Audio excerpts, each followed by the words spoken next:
Hello students, I am Ekta Singh, your seated science teacher for paper 2। जैसा कि आप सभी ने मेरे लास्ट वीडियो में देखा, मैंने आपको कल मैलिक एसिड तक एक्सप्लेन कर दिया था एसिड की टेबल में।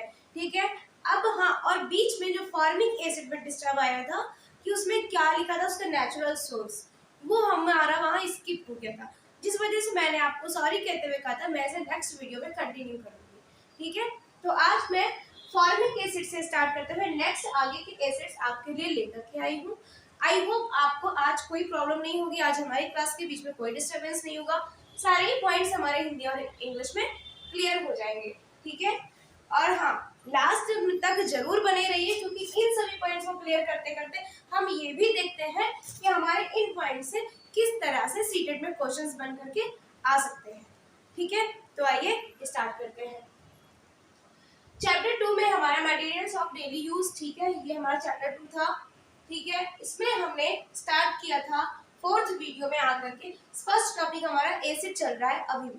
ठीक है, एसिड में हमने टेबल स्टार्ट की थी लास्ट वीडियो में। हाफ टेबल मैं आपको उस वीडियो में कंप्लीट कर चुकी थी, हाफ टेबल अभी कंप्लीट कर रही हूँ। फॉर्मिक एसिड में क्या होता है, ये एसिड नेम है फॉर्मिक एसिड। फॉर्मिक एसिड या अम्ल, ठीक है, ये रेड एंड स्टिंग, ये इसका नेचुरल सोर्स है। यानी कि ये फॉर्मिक एसिड हमें कहां से मिलता है, तो ये लाल चींटी के डंक में मिलता है। ठीक है, लाल चींटी के डंक में फॉर्मिक एसिड प्रेजेंट होता है। स्टिंगिंग नेटल मैन्युफैक्चर, इसकी मैन्युफैक्चरिंग कहां से होती है, तो आपको ये बता दूं, जो जब हमें पता है लाल चींटी के डंक में मिलता है, ठीक है, तो एक लैब में करते क्या है कि चींटियों को एक सीसी टाइप की लेते हैं, जिसमें कि ऊपर से उसका जो माउथ होता है सीसी का, उस पर एक कवरिंग कर देते हैं। ठीक है, जो कि ट्रांसपेरेंट होती है। जब चींटी जो है उसको काफी पतली लेयर होती है, चींटी उसमें डंक घुसा सके अपना। ठीक है, इतनी सॉफ्ट होती है वो लेयर। उसमें जब चींटी अपना डंक घुसाती है काटने के लिए, तो उसका फॉर्मिक एसिड उसी बॉटल में चला जाता है। ठीक है, तो ये स्टिंगिंग नेटल का मतलब ये हुआ कि डंक चुभाना या चुभता हुआ डंक, चुभता हुआ डंक। ठीक है, यानी कि डंक चुभाने से हम फॉर्मिक एसिड निकाल लेते हैं। फिर इसके यूजेस देख लेते हैं। यूजेस यानी इसके उपयोग। ठीक है, मैन्युफैक्चर यानी कि बनाने के तरीके, बनाने के तरीके। ठीक है, कि किस तरह से बनता है। नेचुरल सोर्सेज यानी कि प्राकृतिक स्रोत। एसिड यानी कि आप सभी को पता है अम्ल। ठीक है, ये चैप्टर हमारे केमिस्ट्री यानी रासायनिक विज्ञान से कोरिलेट करता है। यूजेस देख लेते हैं। As preservative in leather industry, इसका यूज करते हैं जो लेदर इंडस्ट्री होती है, जो चमड़े की उद्योग होते हैं, उनमें क्या होता है कि इसका उस लेदर को प्रिजर्व करने के लिए, यानी कि उसको सुरक्षित रखने के लिए, ठीक है, चमड़े को सुरक्षित लंबे समय तक रखने के लिए फॉर्मिक एसिड का यूज करते हैं। And in coagulation of rubber, जो रबर का यूज हम करते हैं, ठीक है, उस रबर को उसके शेप में जमाने के लिए, कोगुलेशन मींस उसको जमाने के लिए, अपने शेप में उसको उसमें जमाने के लिए फॉर्मिक एसिड का यूज होता है। ठीक है, लेदर मींस अरे वो पता चमड़ा, ठीक है, आपको पता होगा। कोगुलेशन मींस थक्का जमना, किसका, रबर का। रबर का मीनिंग मुझे लिखने की नीड नहीं, वो आपको पता होगा। ऊपर वाले से मेन अब बात करते हैं टैरटरिक। ठीक है, टैरटरिक एसिड। ठीक है, इसके नेचुरल सोर्सेज क्या है, ग्रेप्स अंगूर, टैमराइंड यानी इमली, अनरेप मैंगोज यानी कच्चा आम, इसका मतलब है इमली। ठीक है, अगर आपको ज्यादा छोटा लग रहा है तो आप वीडियो को जूम करके देख सकते हैं।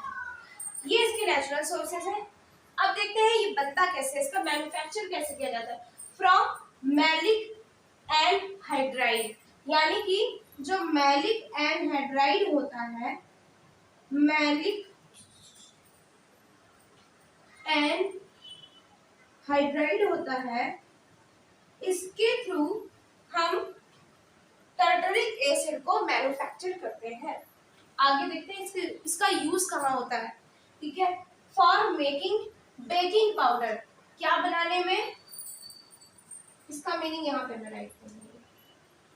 जो हम अपने किचन में खाने पीने के मटेरियल में बेकिंग पाउडर का यूज करते हैं, उस बेकिंग पाउडर को बनाने के लिए टर्टरिक एसिड का यूज किया जाता है। ठीक है, और किस में यूज करते हैं, cream of tartar etcetera. Tartaric acid है तो जाहिर सी बात है वो किसकी क्रीम बनती होगी, टार्टर की क्रीम बनती है। चलिए आगे की बात करते हैं एस्कॉर्बिक एसिड। जो ये हमारा एस्कॉर्बिक एसिड है, इसे हमने विटामिन सी में अपने फूड वाले चैप्टर में भी हमने पढ़ा था। ठीक है, विटामिन सी में एस्कॉर्बिक एसिड होता है। ठीक, और ये भी कहें कि एस्कॉर्बिक एसिड में विटामिन सी होता है, एक ही बात है। इनका नेचुरल सोर्स देख लेते हैं, आंवला। ठीक है, सिट्रस फ्रूट्स यानी कि खट्टे फल, खट्टे फल, सिट्रस फ्रूट्स यानी कि खट्टे फल। आंवला तो आपको पता ही है। चलिए आगे देखते हैं ये बनता किससे है, ग्लूकोज से मैन्युफैक्चर किया जाता है।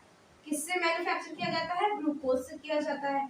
ऐसे ही क्वेश्चंस बनते हैं कि निम्नलिखित में से एस्कॉर्बिक एसिड का मैन्युफैक्चर किससे किया जाता है या किसके द्वारा होता है, तो हम वहां ग्लूकोज ऑप्शन को करेक्ट आंसर टिक करेंगे। ठीक है, आगे देखते हैं यूजेस में। इम्प्रूव, इसका यूज किस में होता है, एस्कॉर्बिक का, विटामिन सी का। इम्प्रूव इम्यूनिटी, हम अपनी इम्यूनिटी को इम्प्रूव करने के लिए, सुधारने के लिए और अच्छा बनाने के लिए इसका यूज करते हैं। एक्ट्स एज एंटीऑक्सीडेंट, ये एंटीऑक्सीडेंट की तरह यूज किया जाता है। एंटीऑक्सीडेंट का मतलब क्या होता है कि जो हमारी बॉडी में जो संक्रमित कण आ जाते हैं, ठीक है, उनसे ये फाइट करता है, एंटीऑक्सीडेंट। ठीक है, इम्यूनिटी का मतलब होता है रोग प्रतिरोधक क्षमता। यहाँ लिखने की जगह नहीं है, मैं बता दे रही हूँ, आप सुनकर समझ सकते हैं। इम्यूनिटी को हिंदी में कहते हैं रोग प्रतिरोधक क्षमता, यानी कि बीमारियों से लड़ने वाली हमारी क्षमता, यानी कि डिसीजेस से फाइट करने की capacity, that is called immunity. उसे हम हिंदी में रोग प्रतिरोधक क्षमता कहते हैं। आइए आगे बात करते हैं सल्फ्यूरिक एसिड की। ये है हमारे पास नेक्स्ट सल्फ्यूरिक एसिड या अम्ल। ठीक है, इसका क्या है, ऑयल ऑफ विट्रियल। विट्रियोल को विट्रियोल ही हिंदी में कहते हैं। ठीक है, विट्रियोल नाम का एक प्लांट होता है, विट्रियोल, विट्रियोल नाम का एक प्लांट होता है। इस प्लांट का ऑयल, ठीक है, इससे हमें क्या मिलता है, सल्फ्यूरिक एसिड मिलता है। और ये मैन्युफैक्चर कैसे करते हैं, कॉन्टैक्ट और लीड चैम्बर प्रोसेस, यानी कि इसमें एक चैम्बर प्रोसेस होता है। जैसे कि ये प्लांट है, इसको चैम्बर में इकट्ठा करते हैं, फिर इसको ऑयल बनाते हैं इस तरह से। ठीक है, और उस ऑयल में हमें सल्फ्यूरिक एसिड मिल जाता है। इसका यूज आइए देख लेते हैं। इन लीड स्टोरेज बैटरी, जो बैटरी होती है उसको स्टोरेज के लिए इसका यूज करते हैं। कैसी बैटरी, आइए देख लेते हैं फाइल में। It is called battery acid, इसे हम बैटरी एसिड भी कहते हैं। ठीक है, for its use in car batteries, क्योंकि इसका यूज किसमें होता है, कार में जो यूज होने वाली बैटरीज होती हैं उनको बनाने में इसका यूज होता है। ठीक है, तो इस वजह से हम सल्फ्यूरिक एसिड को हम क्या कहते हैं, बैटरी एसिड भी कहते हैं। सल्फ्यूरिक एसिड को हम बैटरी एसिड भी कहते हैं। इस तरह से आपके पास क्वेश्चन आ सकता है कि सल्फ्यूरिक एसिड को किस दूसरे नाम से भी जाना जाता है, बैटरी एसिड के नाम से जाना जाता है। ठीक है, चलिए आगे देख लेते हैं नाइट्रिक। इस टेबल का हमारे पास अब ये लास्ट एसिड है। ठीक है, नाइट्रिक एसिड, नाइट्रिक एसिड हमें मिलता है एलम से, फिटकरी से, ठीक है। और मैन्युफैक्चर कैसे होता है? सॉल्ट पेटर और बर्कलैंड आर्क प्रोसेस से, ठीक है। बर्कलैंड आर्क प्रोसेस एक साइंटिस्ट के नेम पे है और सॉल्ट पेपर के थ्रू भी हमें मिलता है, ठीक है। अब देख लेते हैं इसका यूज किस में होता है। इन फोटोग्राफी, जो फोटोग्राफी करते हैं उसमें नाइट्रिक एसिड का यूज होता है। इन मेकिंग एक्वारेजिया, जो एक्वारेजिया बनाया जाता है उसको बनाने में इसका यूज होता है। दूसरा, फर्टिलाइजर्स एंड मेडिसिन, जो फर्टिलाइजर्स बनते हैं, ठीक है। सॉइल में जहां देखते हैं ना कि फसल कम उग पा रही है, मींस की सॉइल की फर्टिलिटी कम है, तो वो फर्टिलाइजर्स जो यूज करते हैं उन फर्टिलाइजर्स को बनाने में नाइट्रिक एसिड का यूज करते हैं।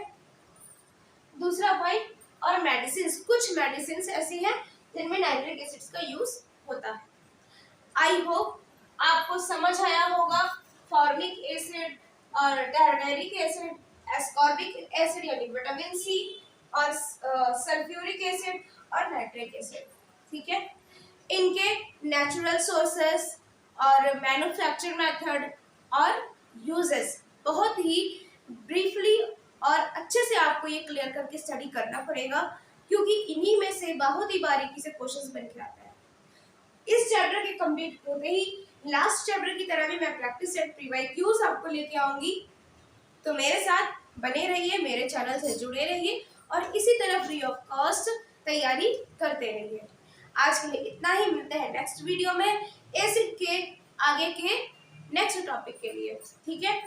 धन्यवाद। मेरे वीडियो को लाइक करें, कमेंट बॉक्स में कमेंट करें, अपने फ्रेंड्स में शेयर करें, सब्सक्राइब जरूर करें जिससे मेरे आने वाली वीडियो की हर नोटिफिकेशन सबसे पहले आप तक पहुंच सके। Thank you so much everyone.